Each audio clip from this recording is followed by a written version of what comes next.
Yes, welcome into the camp. Badgers are 1-0. They beat Western Michigan 28-14 on Friday. Going to break it all down and get ready for start looking ahead maybe a little bit to week 2, but really going to be focusing on what happened on Friday night at Camp Randall and all the good, all the bad, all the unknowns still here for this team as they enter the second year of Luke Fickell's tenure. Before we get to all that, just a reminder that again, we are the official apparel sponsor of the camp is Home Field. They have the best retro gear you can possibly find, and they just released these really sweet coaches jackets on Friday. And Wisconsin has one. It's got the old school Bucky, which I'm obviously always in favor of wearing if you have an opportunity to do so. Because as much as I like the Motion W, the old school Bucky just hits a little bit different. But you can check that gear out up on homefield.com. If you use the promo code Bucky24, you get 15% off your first purchase. All right, Jesse. We were looking forward to seeing what this team was going to be, how it was going to change from last year. We're going to get into all that. I wanted to start this because we're going to be doing these Sunday shows. I wanted to start, and I'm going to start the exact same way every show. We're going to be a positive podcast to open every show. That is my promise. That's my guarantee. We will get to all the negative stuff as well. But I want to start, Jesse, week 1. What went right for Wisconsin? Wisconsin won the game, so that's it would have been an absolute disaster had that not transpired, and we were on the cusp of witnessing that until the muffed punt. So I'll start there. I think if you start offensively, Tawee Walker and Ches Malusi, they ran their butts off. And both touchdown runs that they had came from knocking dudes over and demonstrating power and physicality. And so I think if you didn't necessarily know what to expect from that 1-2 combo, you got a really good sense of that against Western Michigan. So that's a positive. There were positive moments from Tyler Van Dyke.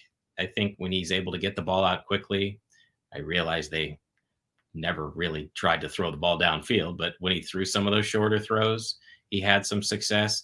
And they had 16 plays, 14 plays, 14 plays. Those were the first 4 drives they had, 3 of those obviously in the first half. So it's hard to have this discussion without mentioning what happened after that. But at the very least, I think that was a positive step for this offense because I went back and looked last year, the entire year, they had 3 drives of 14 plus plays. So stringing things together is a positive. So that's my positive offensively. I think offensively, the way that they were able to string those drives together, and I think it's almost impossible. And this is probably goes to a little bit of the negative. It's impossible to consistently do that, though. I think it's almost like to be able to say, I'm going to do this the entire year. It's just not going to happen. You need big plays, but the fact that they were able to string those drives together and at least get into the red zone. Again, we have to at least acknowledge, as you said, what happened after that.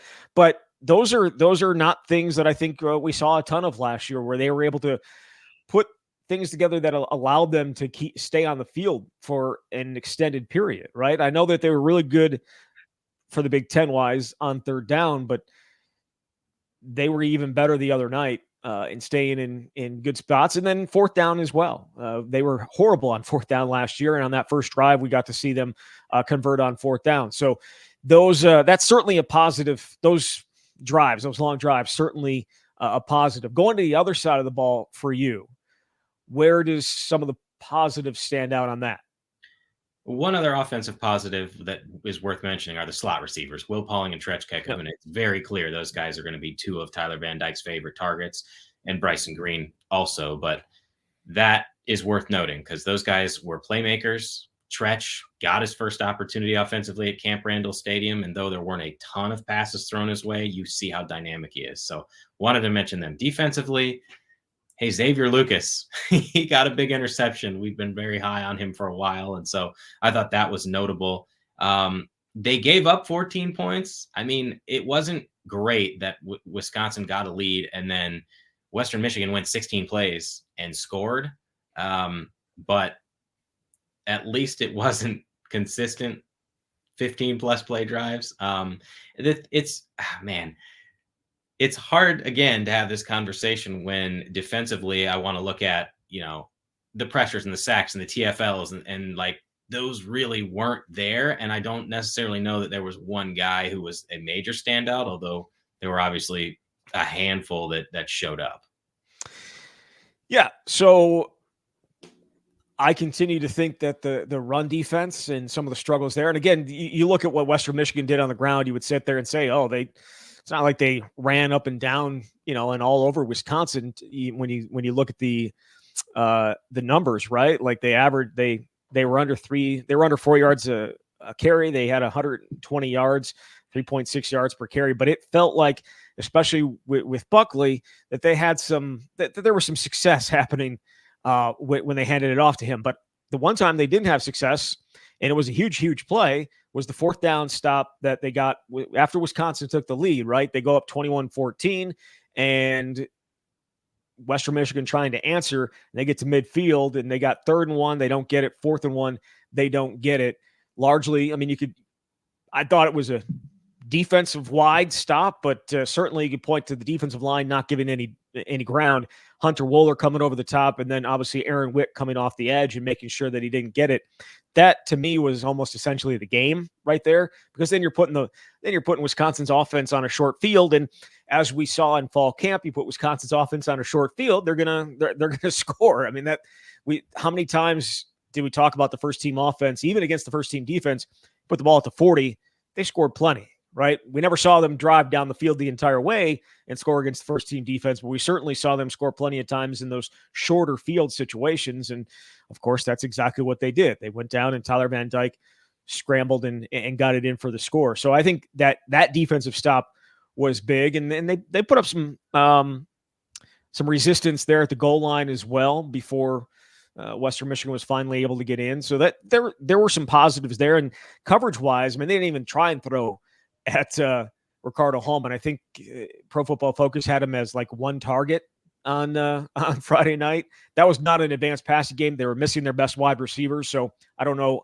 how much put on it. But the fact that they threw Xavier Lucas in there at the end and he went out and had that interception, which was just a fantastic play. Like I was on the field and I saw him, I saw the quarterback try, he was looking right at it, and there was just it was a horrible decision to throw the ball, but he also had no choice. It was 4th down, and he threw it over there, and Xavier Lucas made a huge play, and I think we're going to see a lot more of him this year. And I think, as I said in our season preview show, that the bold prediction of him potentially being the starter at some point this year, I think is very, very much a possibility. So defensively, that there definitely were some things you could point to and say, I like this, I like that. Elijah Hills coming through on that final drive and going through a double team to get the sack was their lone sack, but it was an impressive play and something that you needed to see out of that defensive line. So I think that you could point to a number of things defensively and say, I like this, I like that. That 4th and 1 stop, I would put in my top 3 plays of the entire game. The other 2 were on special teams. They obviously tilted the scales so much. The muffed punt that is the reason Wisconsin probably won the game. Just they were in not a good spot. And the fake field goal, which was just awesome from a spectacle perspective, to have a dude flip a ball behind his head. And but the fourth and 1 stop was clutch, because if Western Michigan gets it, I mean, you just don't know what's going to happen. So that was tremendously important for the defense to show that they can do that in a moment like that. Yeah. So those were the positives. Were there any positives? Special teams wise, you mentioned the punt look, it's lucky that it bounced off of them, but you have to go and recover it. And Austin Brown went on and got it. But, and a couple of nice field goals from Nathaniel Vaco. So I certainly can't avoid the miss that he had on that first drive. Atticus Bertram's wasn't called on a ton, but that was a nice punt. That was a nice punt that bounced off. So, yeah, there were sprinklings of positivity. I think on both sides of the ball and even on special teams. That said, Go ahead. Sorry, what were you Oh, going to say? it was a good solid punt from Bertram's. He wasn't at that was the only time they called on him, I think, right? And it was like 50 yards and ended up being exactly what they needed. And I'd also throw in Trech Kakahuna as a kick returner because when we saw the depth chart, and again, it was unofficial, he was listed at the backup at both return spots. And it's funny because the first one that he had, we were sitting next to each other. I said, he's bringing that out, even though it was 5 yards deep. Like, that's why he's in the game. And he didn't get back to the 25. But when he got another opportunity, you saw some of that dynamic playmaking ability, and he was able to get it past the 30. So he's at least worth mentioning there since we're discussing some positives from special teams. All right. Well, we did do that, and we've mentioned a lot of the positives. Now let's move on to the negatives, because obviously that's what I think quite a few people, both on Twitter or X, and just talking to friends, talking to other reporters, there was plenty of negatives to go along with a game to start a season, and that's usually the case. I will say that I think both of us tried to refrain from having any opinion on what this team would look like, and not jump in like both feet like we did before we saw a game last year. And I've tried to not tweet during games and have like big opinions about like what I'm seeing, just because it's not fair. I didn't abide by that the other night. And someone said, they're going to get killed in the Big Ten. Like the new Big Ten, they're in trouble. And I'm like, the early returns are very much concerning, and like they have not addressed a lot of the same issues that bugged them last year. And while they did come back and win the game, I still kind of feel that way. Whether it's the missed field goal, untimely penalties, I'm like having 12 people on the field, the inability to finish in the red zone. Like there are so many things you could just point to and be like, I was expecting more than what we saw, not pushing guys around the run game. They did run the ball, but the holes were not necessarily there. And then not taking any shots in the passing game. We thought that was going to be a huge part of this, simply because the bowl game was that they did take their shots. And again, I know I'm just throwing kind of fire hose ideas at you here. So let's start on the offense. What for you did not go right on offense? Yeah, I was going to say, where do we begin? First, from a big picture perspective, and this is kind of how I framed my story off the game, is, a few different things. We talked about how the way Wisconsin wins games, if they do win, matters, like the way they play. And so if you saw Wisconsin won 28-14, maybe you'd be okay with it if you thought, oh, they were up 2 touchdowns at the half and pulled away and there was a late score. And so that matters, the fact that they were down by a point as late as 4 minutes into the fourth quarter. And then another big picture thing in my mind is this idea of, because it's to me, year 2 is all about what does progress look like for Luke Fickell and the staff.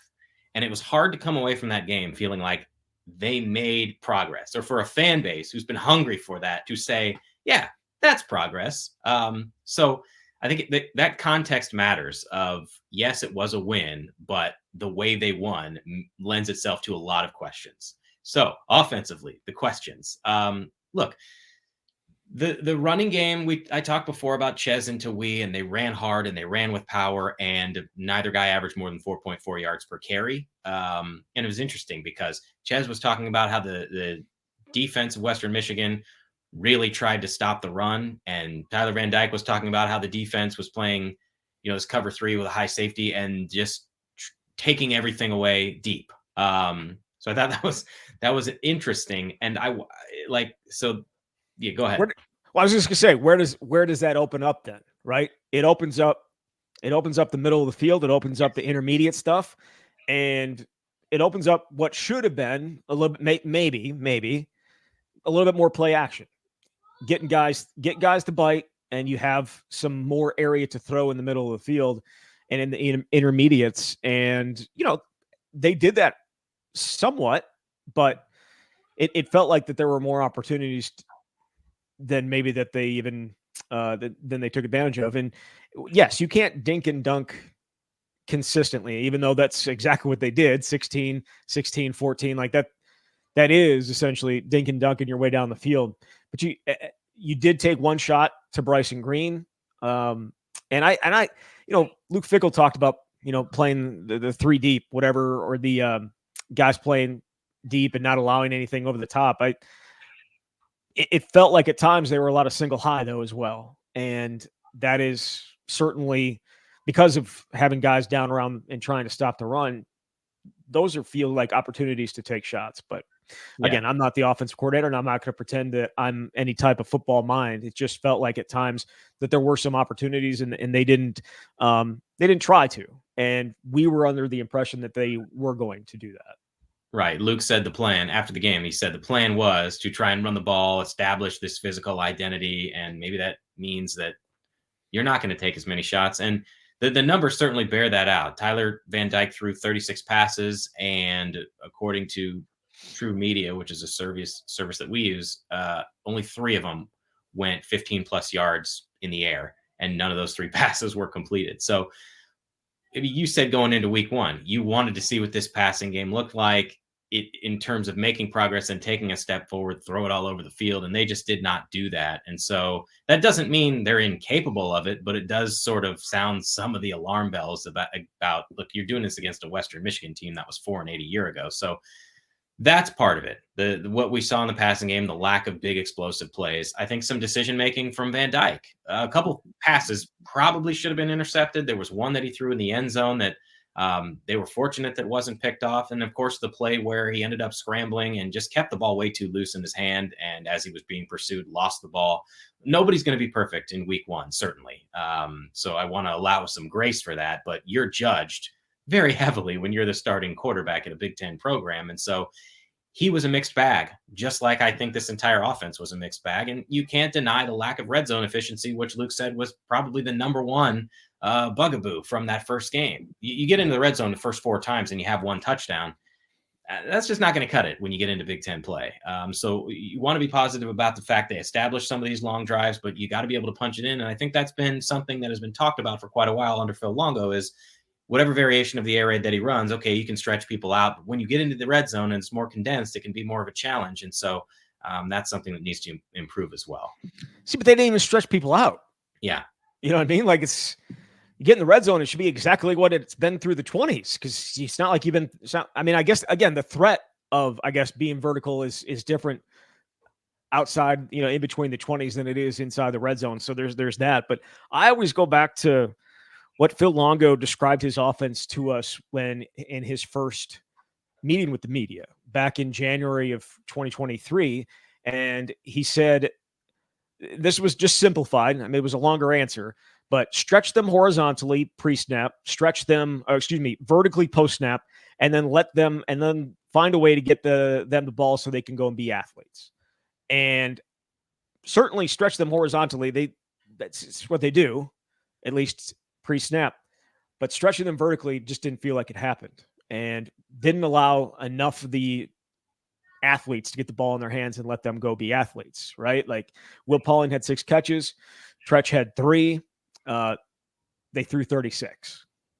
Like those are the 2 guys you want the ball in their hands if they're going to, and I'll throw Bryce Green in there too. And he got actually quite a few targets, all things considered, right? I mean, he got 6 targets. Will got 10. So 16 of the 36 went to those 2, and then Tretch got 3. Find your best players, get the ball in their hands, let them do some work. And I don't know that they did a great job of that either on Friday night. Yeah. I mean, Vinny Anthony and CJ Williams were basically non-existent. They either didn't. Well, and CJ had the drop, right? So, right. You have to make plays when they come to you. And the ball was right where it needed to be. Maybe it had a little bit of juice on it, but the ball was right where you needed to be. It hit your hands, hit both your hands. It was you had it. You got to catch it. Yeah. There were a few too many drops. I think you could add that as one of the negatives as well. And if we're just going to pile on here, that's what we're doing. Well, look, it's not like the offense had 10 penalties and it completely fell apart, but they had to delay a game on a 3rd down, I think it was, in the red zone. And then there was also a false start. I think it was credited to Jake Renfro. It looked like they were trying to catch right. Western Michigan with 12 on the field. Right. And so it backed them up. Ches had like an 8-yard run of the next play, and so it didn't necessarily, hurt them at all. But that was the drive that they ended up. I'm pretty sure they ended up having to settle for a field goal there, right? I can't remember, but it's irrelevant. Actually, you know what? They had to. Yeah, it's irrelevant. Yeah, they did have to settle for it. They did have to settle for a field goal there. There's a lot.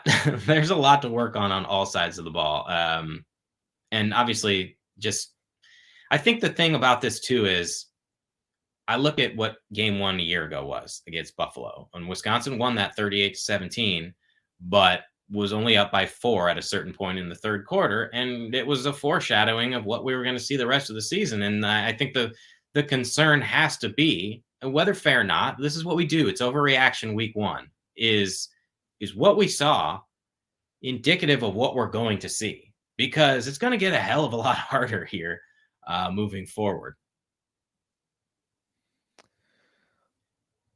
Yeah, again, I'm trying to hold myself back from having like just a doomsday approach to this, just because we waited all season, we waited all off season to see if there was going to be vast improvement in certain areas, and you just didn't see it, at least in week 1. And that doesn't mean that it won't happen, but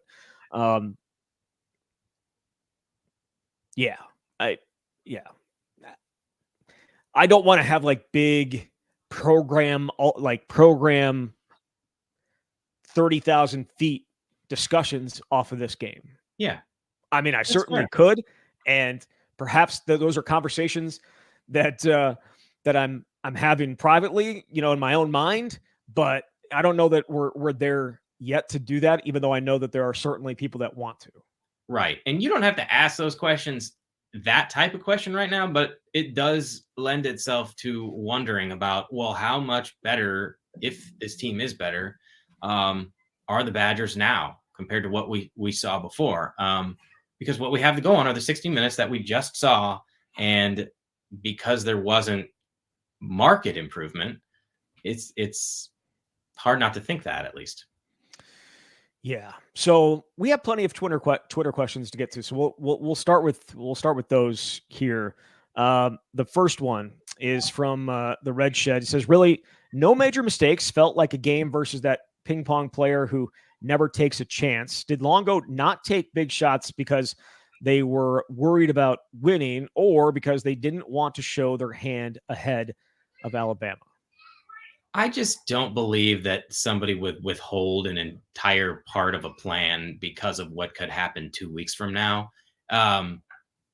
What difference would it have made if Bryson Green had caught a 56-yard touchdown pass? Do you think Alabama would have said, oh, we need to take Bryson seriously, and Tyler Van Dyke has a big arm? I think very clearly it seems like, from talking to people after the game, this was a substantial part of the game plan. And it doesn't mean they can't do it. We just would have liked to have seen it in week 1. I think that is and I'm guilty of it as well. Like, maybe you're not showing everything here, but Phil Longo's offense has been on film for 20 years. Right. You know what I mean? It's not like I don't know. There's some tweaks here and there, but for the most part, you're going to get what you're going to get. And they're going to take what the defense gives you, right? Like that's their whole thing. And, when there's questions about here and not taking deep shots, and sometimes it's going to be there, and sometimes you're just going to take what the defense gives you. And that was certainly the message after the game in terms of like what Luke Fickell had to say about it. But I don't think that they're holding stuff back for Alabama. I mean, there's certain looks and maybe certain plays that you would use maybe against Alabama that, just as a little bit of a changer, but you're down 14-13 in the fourth quarter. You need to win that game. You're going to use those things if you're going to use whatever you have to win that game. Yeah. The other thing that I'm thinking about here is the things you would hide are specific formations or trick plays, right? You break them out for a game where Alabama's studying one thing and they don't expect it. Having a wide receiver run vertically down the field and get open, to me, is not some big secret. If anything, on that first drive, they unveiled that 3 running back package, which we saw during fall camp, and it was interesting. Don't know how much we'll see that from week to week. But that was the type of thing that I thought, well, maybe they'll hold it for a bigger type of game because people just haven't necessarily seen it. So I just, I'm with you. I don't think that they're withholding the types of pass plays they're running or not running for some other game. And also, I don't know how best to put this. That would feel kind of arrogant. You're in the middle of a game that you're not winning in the fourth quarter. Like, you need to win now. And that is the ultimate objective. And I think that's obviously how this coaching staff approaches things. It is arrogant, but it's also, Luke Fickell also talked about how they had a plan to play some younger guys if they got into certain situations. So they were at least thinking about having a lead in that game and being able to work into some of the younger players and get them on the field. And that obviously did not happen. We saw 3 true freshmen play. We saw Kevin Haywood in on the field goals, and I think he was also in on the final drive. I think he was the right tackle on the final drive. And then Dylan Johnson got in, especially on the goal line there. And we already talked about Xavier Lucas, but they at least had it in their mind that there was a potential that they could be in a position to get some of those guys, those younger guys on the field. And that obviously did not happen. Tyler says, is there an area of concern from Friday that you feel better about concern from last season that you feel better about after Friday's game? If not, what does that say about the current state and direction of the program going forward? And again, that might be a little bit of a bigger picture question, but I'm more focused on the concern from last season that you feel better about after Friday night. Is there anything? That's a really good question, because going in to week 1, I thought, well, I feel better about the linebacker core and the pressure they'll be able to get off the edge. And they didn't get a TFL or sack until the Elijah Hills play, if I'm not mistaken. They had Bengals scoreboard there until pretty late. And so, sometimes you play a team, and we've seen this before, even if it's a game that Wisconsin wins 63-0. Well, their approach is up-tempo, air raid, quarterback's barely taking any steps. He's getting the ball out. And so it might be frustrating you don't get pressure, but that was the approach. This felt like the type of game where Wisconsin could have been able to do that. So that's one area that I thought they would be better in, and doesn't mean they won't be, but they weren't in week 1.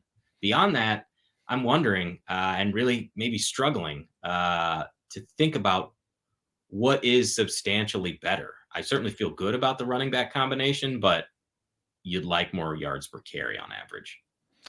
And, and when in some of the pass protection, there were, they threw some different looks at Wisconsin, no doubt. And I think that kind of got to, they had some success with it a little bit. Tyler Van Dyke probably took too many shots, probably took too many hits that he didn't need to take. And certainly in the run game too. And he said this, that he danced a little bit too much. He needs to be a little bit more decisive. And I think I say a lot of things up in the press box, but I think that was probably one of the things I said. Just put your foot in the ground and go. You just got to go. And I think he admitted that as well afterwards. Like, my concerns from last year going to this year was like, can they stop the run? And I still have a huge concern about that. Like that remains a big concern for me. I thought Western Michigan, again, we talked about earlier, it's not like they ran for 300 yards and averaged like 7 or 8 yards a carry. They averaged less than 4, which is completely fine. But I thought that there were times where they got gashed a little bit with, especially early in that game. You'd like to be a little bit more stout than they were. Now, again, Western Michigan brought back a healthy portion of their offensive line and their offense in general.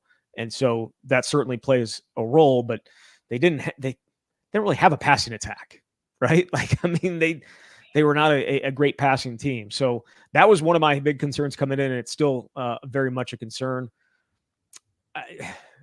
Just because we didn't get answers in week 1 doesn't mean that we won't get answers in week 2, I guess, is probably the best way to look at this. I'm not willing to make blanket statements about whether something's not better or better than it was last year. But did we get the answers that we were hoping for going into week 1? Absolutely not.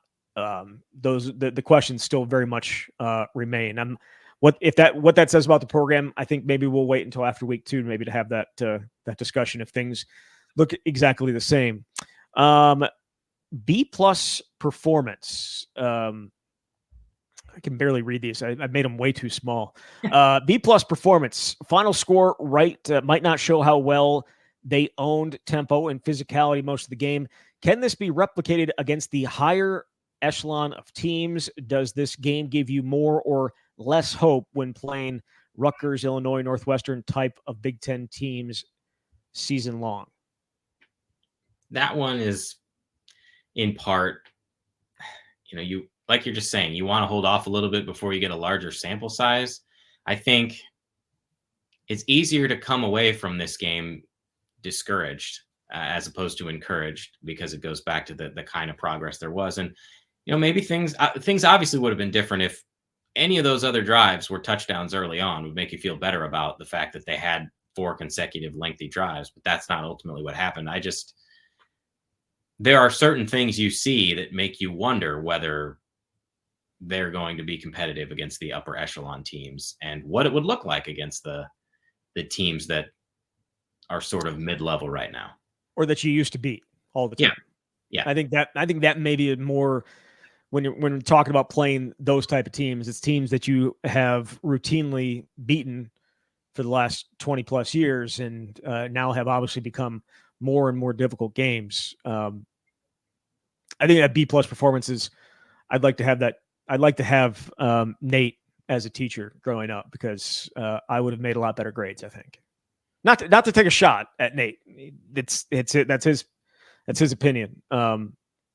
I just think the inability to finish is it's hard for me to give a great grade.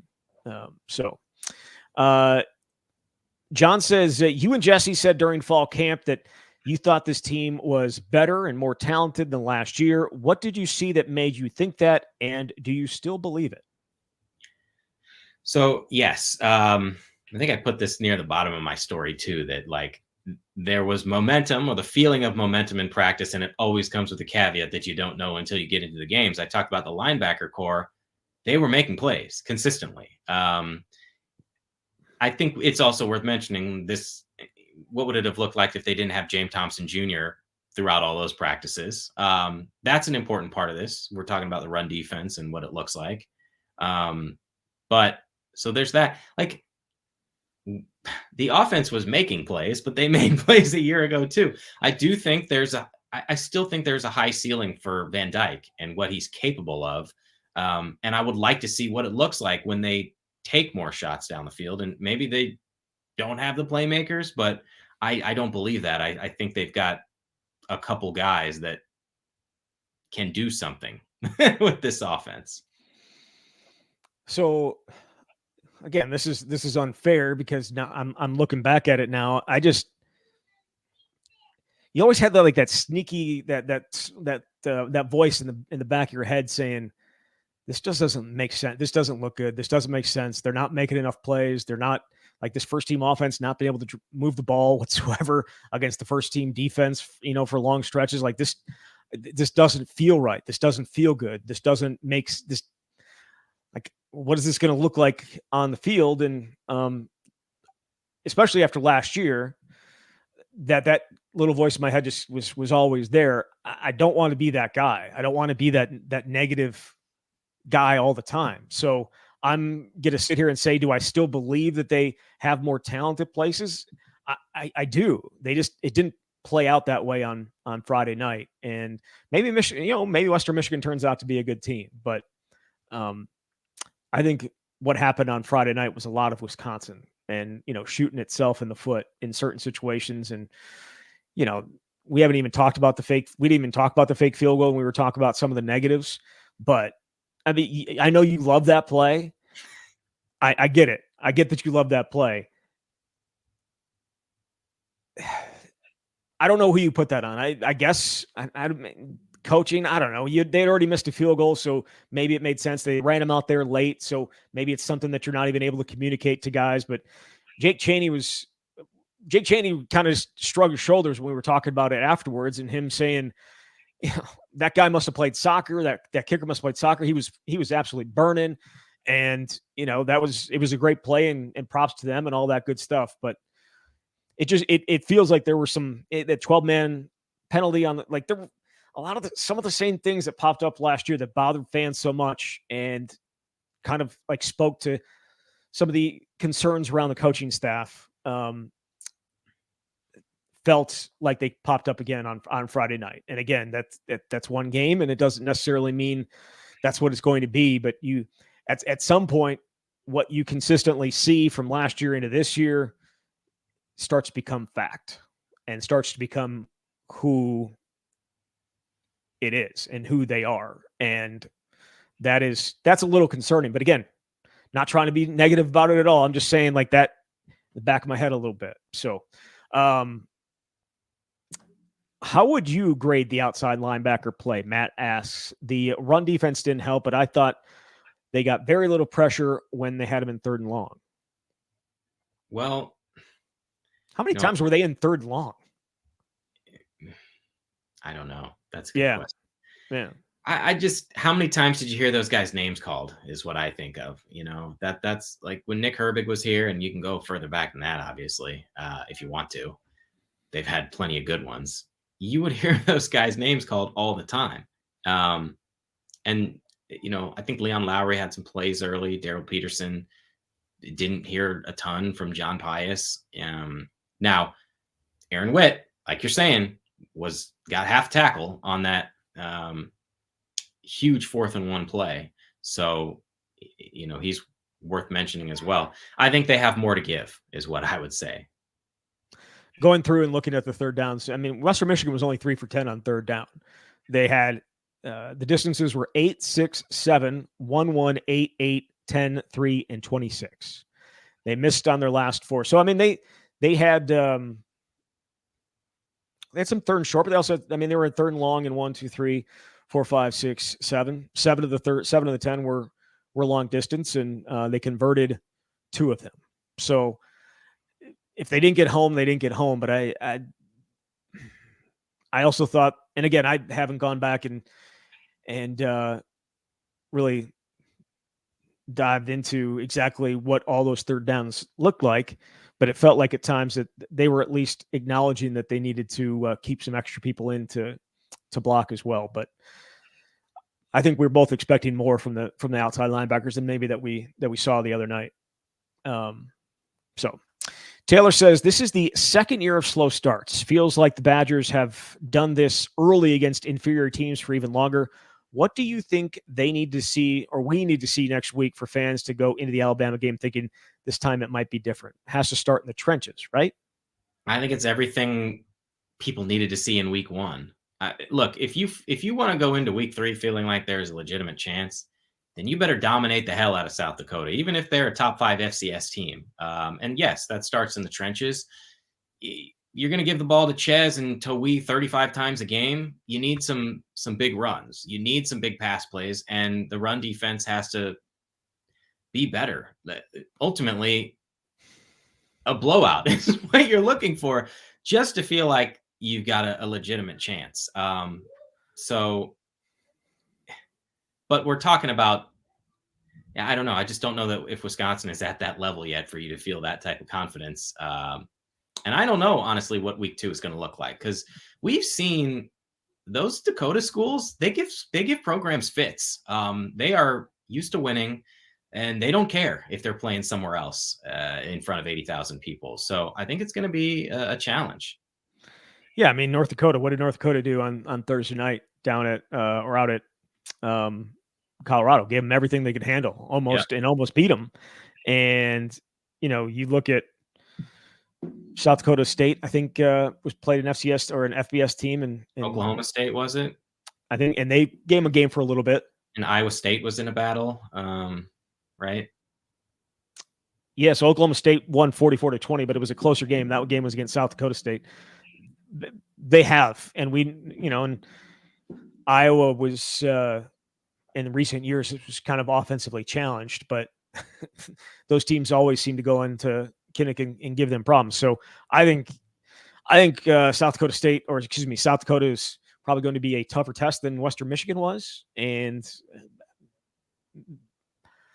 I guess we'll see. But I don't know that there's anything I'm going to see on Saturday that's going to make me feel legitimately give me anything that's going to make me think that it's legitimate that they're going to be able to go the following week and beat and beat Alabama.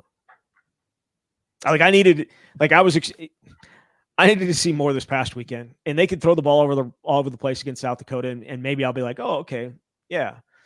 But if you put on Alabama last night on Saturday, like they don't have Nick Saban, but they're still freaking good and really, really good. And Jalen Milroe, the way he throws the ball, especially down the field. Now that's a positive. Wisconsin did not get beat down the field the other night. I mean, neither team wanted to throw the ball down the field very much, and so yeah, congratulations. I mean, that's great. Your long play defense is looking good right now, but I'm being way too negative. Way too negative. We'll talk about Alabama next week, but I don't know that there's anything I could see. Is there anything that you could see that's going to make you feel that Wisconsin has a legitimate shot the following week? 63-0 victory where they look like an unstoppable force. All right. Well, maybe I'll give you that. All right. Badger Beatdown wants to know, why is Tretch not playing 100% of snaps? If Pauline and Tretch are on the field together, isn't one of them always going to be open? I don't know if that's entirely true. If that were the case, they'd get all 36 passing attempts that Van Dyke had. And the other thing is there's different personnel packages. So we saw packages where there were 3 tight ends on the field. So it's not realistic. And as long as one of them's on the field, they're dynamic threats. But I imagine the more that we see Tretch make some of those plays, you got to figure out a way to keep him on the field. And so that includes having both of them on. And it's going to stress some defenses in different ways. You could argue he made the 3 best catches of the night. I mean, the one over the sideline on that really, really long throw that nearly got tipped, but then he went up and got it. When Tyler Van Dyke was scrambling out and threw on the run, and he was able to hold on to it. And then Skine for the 2-point conversion. I mean, all 3 of those catches were, I think you could make an argument, maybe outside of Xavier Lucas and his interception, were the 3 best catches a Wisconsin player made on Friday night. So again, we don't have favorites, but we're a Tretch podcast. So I would also say Tyler's throw, that was probably his best throw, or one of my favorite throws that he made, the one that Tretch caught that he just put perfectly right over a defensive player near the sideline. Not the one where he was kind of scrambling a little bit more and found Tretch running across the middle. But, that was the kind of play that I felt like, we saw that pretty frequently in fall camp. Yeah, the throw from the right hash all the way over to the left sideline that's a big-time throw.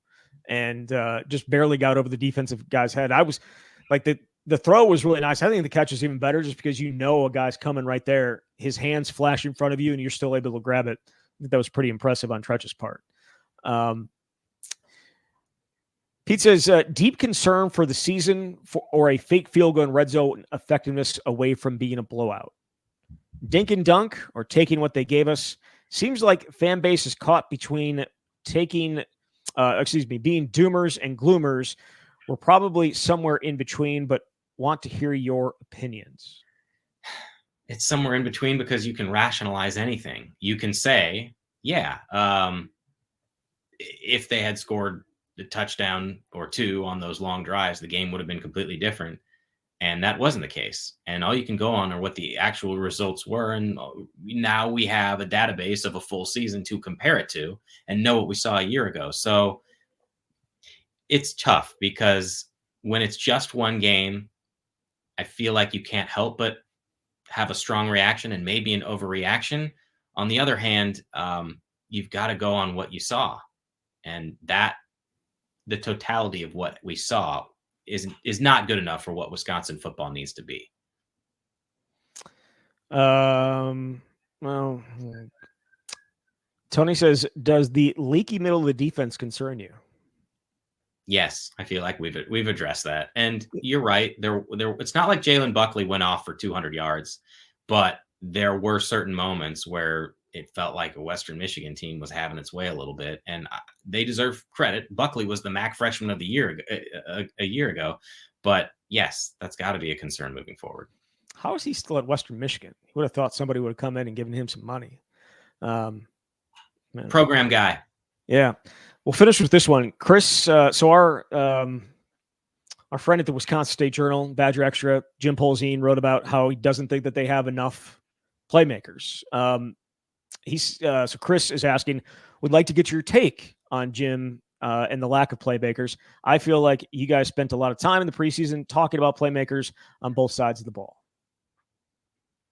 This is what's hard. It was there in practice. It was not there consistently in week one. I said this before about the outside linebackers. I think this team has more to give, but the question is, will they be able to do that in some of these more challenging matchups? I guess so. We can go into this further because I know one of the questions that was asked at the post-game press conference was in reference to Barry Alvarez and the theory about the 5 grade players, and which was something that Lou Holtz, I think, used to say, and Barry obviously was the defensive coordinator at Notre Dame. Who are the 5 grade players? If we're just, that's tough. It's 5 grade players and like no glaring weaknesses, and it's clear that you can't say there are no glaring weaknesses at this point. Hunter Wohler, Ricardo Hallman, they were great players a year ago. Will Pauling, I think he's a great player. And then, I don't know. It's tough. The thing I can appreciate the 5 playmakers thing coming from Barry. I view this more, and this is more of a Packers thing. This was I think it was a Ron Wolf, former Packers GM thing. Field tilters, guys, when they're on the field, tilt the game in your direction, and you can feel their presence all the time. And the more you have, the better. But if you have like 4 or 5, you're going to have a really, really good team.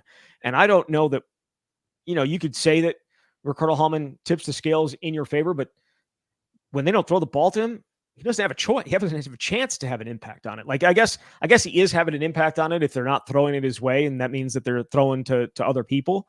And Hunter, I think Hunter is a field tilter because he can line up all over the field and have an impact no matter what an offense is trying to do. But I go the other side of the ball, and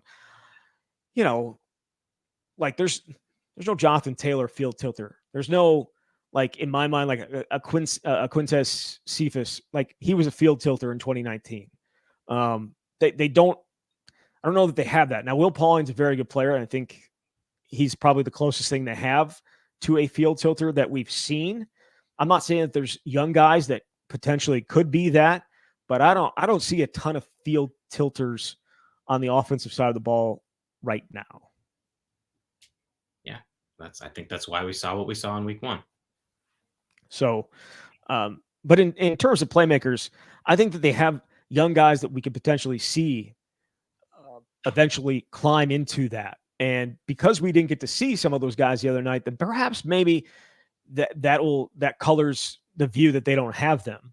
I just think they're really young right now. I think that the guys that they expect to be those guys are either not ready to play or they're not ready to play them. And so we know who we're talking about, right? We're talking about Dylan Jones. We're talking about Darian Dupree. We're talking about more Trechka Kahuna. We're talking about more potentially at some point Kai and Barry Johnson. Like, those are the type of guys that when you get the ball in their hands, I think that they have a chance to be special and make things happen on a consistent basis and make plays out of nothing. That's what you're asking for. And then when you're going 16-play drive, 14-play drive, like, you need someone to make a play. You need someone to break a tackle or, break free and make a move on somebody and go the distance. And that didn't happen the other night. And we can talk about not throwing the ball down the field, but you can make big plays when you don't throw the ball down the field. Not every big play comes from deep shots, right? Like, the biggest play, one of the bigger plays in the bowl game was just a slant to Will Pauling.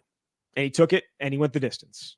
Now, again, the defense matters, and what type of defense you're playing against matters. But you need guys that are going to make plays when the ball is in their hand and not everything's perfect. Like, because that's just not how it's going to be.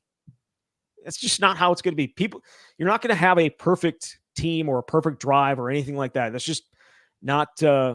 It's not always going to be perfect, and you need guys that can make up for something not being perfect. And we didn't see that the other night.